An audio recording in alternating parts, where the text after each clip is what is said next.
নমস্কার বন্ধুরা, আপনারা সবাই কেমন আছেন? আশা করি সবাই অনেক ভালো আছেন। লক্ষ্মীর রান্নাঘরে আপনাদের অনেক অনেক স্বাগত। আজ আমি তৈরি করে দেখাবো প্রেসার কুকারে বাঁধাকপির একটি নিরামিষ রেসিপি। এই রেসিপিটি আমি কিভাবে তৈরি করছি চলুন দেখে নিই। তার জন্য আমি এখানে প্রেসার কুকার নিয়ে নিয়েছি। প্রেসার কুকারটা একটু গরম করে এর মধ্যে আমি তেল দিয়ে দেবো 2 চামচ মতো। আমি এখানে সামান্য তেলেই এটা তৈরি করছি, আপনারা যদি বেশি তেল দিতে চান তাহলে কিন্তু দিতে পারেন। এবার আমি এখানে হাফ চা চামচ দিয়ে দেবো গোটা জিরে, একটা তেজপাতা দিয়ে দেবো, 2টো শুকনো লঙ্কা দিয়ে একটু নাড়াচাড়া করে ফোড়নটাকে ভালো করে একটু ভেজে নেব। ফোড়নটা যখন ভালোভাবে ভাজা হয়ে যাবে তখন আমি এখানে আলু দিয়ে দেবো। আলুগুলোকে আমি এরকম গোটা গোটা করে কেটে নিয়েছি। আলুগুলোকে দিয়ে আমি একটু নাড়াচাড়া করে হালকা কালার আসা অবধি ভেজে নেব। আমার চ্যানেলের রেসিপি যদি আপনাদের ভালো লেগে থাকে তাহলে অবশ্যই একটি লাইক করে দেবেন। নতুন বন্ধু হয়ে থাকলে চ্যানেলটিকে সাবস্ক্রাইব করে আমার পাশে থাকবেন। আমি হালকা একটু কালার আসা অবধি আলুগুলোকে ভালো করে ভেজে নিয়েছি। এবার এর মধ্যে দিয়ে দেব হাফ চা চামচ আদা বাটা। আদাটাকে দিয়ে একটুখানি নাড়াচাড়া করে নেব। এখানে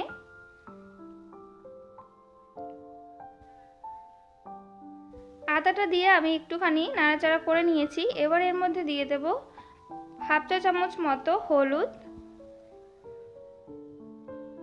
আর দিয়ে দেবো স্বাদ মতো লবণ। আপনারা যে পরিমাণে বাঁধাকপিটা এখানে রান্না করতে চান সেই পরিমাণে কিন্তু লবণের ব্যবহারটা করবেন আপনারা আপনাদের স্বাদ মতো। আর একদমই সামান্য পরিমাণে একটু লাল লঙ্কার গুঁড়ি দিয়ে দিচ্ছি। আর হাফ চা চামচ দিয়ে দেবো এখানে জিরে গুঁড়ি, হাফ চা চামচ ধনে গুঁড়ি। সামান্য পরিমাণে জল দিয়ে আমি মশলাটাকে একটুখানি নাড়াচাড়া করে নেব। এখানে আমি কাঁচা লঙ্কা আর শুকনো লঙ্কা দুটোই ব্যবহার করব, তার জন্য আমি শুকনো লঙ্কাটা অল্প পরিমাণে দিয়েছি। আপনারা চাইলে শুধু কাঁচা লঙ্কা বা শুধু শুকনো লঙ্কা দিয়েও কিন্তু রেসিপিটি তৈরি করে নিতে পারেন।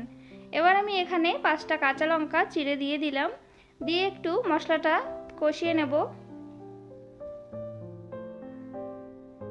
একটুখানি নাড়াচাড়া করে নিয়েছি। এবার এখানে দিয়ে দেবো আমি মটরশুঁটিটা দিয়ে আমি আবার একটুখানি নাড়াচাড়া করে মিশিয়ে নেব আলুর সাথে। হাতে যদি একদমই কম সময় থাকে তাহলে কিন্তু প্রেসার কুকারে এই পদ্ধতিতে নিরামিষ বা আমিষ করেও কিন্তু আপনারা বাঁধাকপির তরকারিটা করতে পারেন, খেতে কিন্তু বেশ ভালো লাগে। এবার আমি এখানে অর্ধেকটা বাঁধাকপি আমি কুচিয়ে রেখেছিলাম, সেই কুচানো বাঁধাকপিটা এর মধ্যে দিয়ে দেব। বাঁধাকপিটা দিয়ে আমি এবার 2 মিনিট একটু ভালোভাবে মশলার সাথে কষিয়ে নেব। এই রান্নাটা প্রেসার কুকারে যদি করা হয় তাহলে কিন্তু খুবই অল্প সময়ে হয়ে যায়। দেখুন আমি 2 মিনিট ভালোভাবে কষিয়ে নিয়েছি, বাঁধাকপিটা কিন্তু অনেকটা নরম হয়ে গেছে। এবার এই পর্যায়ে আমি এর মধ্যে একদমই সামান্য পরিমাণে একটু জল দিয়ে দেব। এই 3 থেকে 4 চামচ মতো জল দিলেই কিন্তু হবে, এর বেশি দেওয়ার একদমই দরকার নেই। এবার আমি প্রেসার কুকারের ঢাকনাটা বন্ধ করে 2টো সিটি দিয়ে নেব। 2টোর বেশি সিটি কিন্তু এখানে দেওয়ার একদমই দরকার নেই। 2টো সিটি দিয়ে আমি হাওয়াটা বের করে নিয়েছি। এবার দেখুন এখানে কিন্তু বাঁধাকপিটা পুরোপুরিভাবে ভালোভাবে হয়ে গেছে।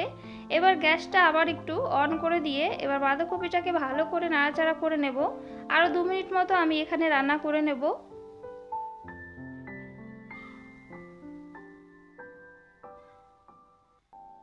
2 মিনিট আমি ভালোভাবে আবার নাড়াচাড়া করে নিয়েছি।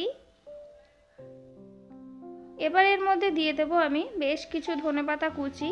এখানে আমি ধনেপাতা ব্যবহার করেছি, আপনারা চাইলে কিন্তু ধনেপাতা আর গরম মশলা দুটোই দিতে পারেন। আমি গরম মশলাটা এখানে ব্যবহার করলাম না। আর হাফ চা চামচ এখানে ঘি দিয়ে দেব। ঘিটা দিয়ে ভালো করে আমি বাঁধাকপির সাথে নাড়াচাড়া করে নেব। ঘিটা দেবেন, ঘিটা দিলে কিন্তু এই টেস্টটা খুব ভালো লাগে। তো এইভাবে ভালোভাবে নাড়াচাড়া করে আমি এবার এটাকে নামিয়ে নেব। তৈরি হয়ে গেছে নিরামিষ বাঁধাকপির রেসিপিটি যদি আপনাদের ভালো লেগে থাকে তাহলে অবশ্যই একটি লাইক করে দেবেন। নতুন বন্ধু হয়ে থাকলে চ্যানেলটিকে সাবস্ক্রাইব করে আমার পাশে থাকবেন। বাড়িতে এইভাবে একবার হলেও তৈরি করে খেয়ে দেখবেন, আশা করি অনেক ভালো লাগবে। গরম গরম ভাত হোক বা রুটি, সব কিছুর সাথে খেতেই কিন্তু বেশ ভালো লাগে। তাহলে আজ এই পর্যন্ত। ভালো থাকবেন, সুস্থ থাকবেন। আবার চলে আসবো পরবর্তী অন্য কোনো রেসিপি নিয়ে। ততক্ষণে সবাই সাবধানে থাকবেন।